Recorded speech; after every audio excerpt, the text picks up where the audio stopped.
general knowledge अंदर पूछाता महत्वना કેટલાક વિશ્વના મહાસાગરો હોય છે જે પરીક્ષામાં અમુક ટાઈમે પૂછાતા હોય છે તથા તમે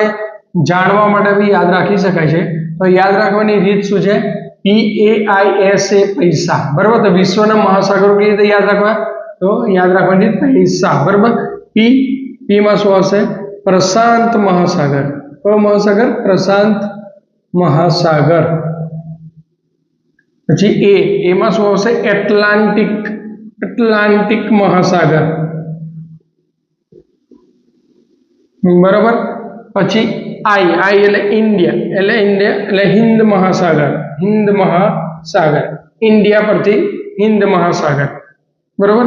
પછી છે એસ સાઉથ દક્ષિણી મહાસાગર બરાબર પછી એ આર્કટિક મહાસાગર તો જનરલ નોલેજ માટે યાદ રાખવા માટે પરીક્ષામાં બી પૂછાય કે ના પૂછાય પરંતુ આપણે યાદ રાખવા માટેના કેટલાક વિશ્વના મહાસાગરો જે યાદ રાખવાની રીત છે PAISA પૈસા P એટલે પ્રશાંત મહાસાગર A એટલે એટલાન્ટિક મહાસાગર I એટલે હિન્દ મહાસાગર S એટલે દક્ષિણી મહાસાગર A એટલે આર્કટિક મહાસાગર બરાબર આ રીતે યાદ રાખો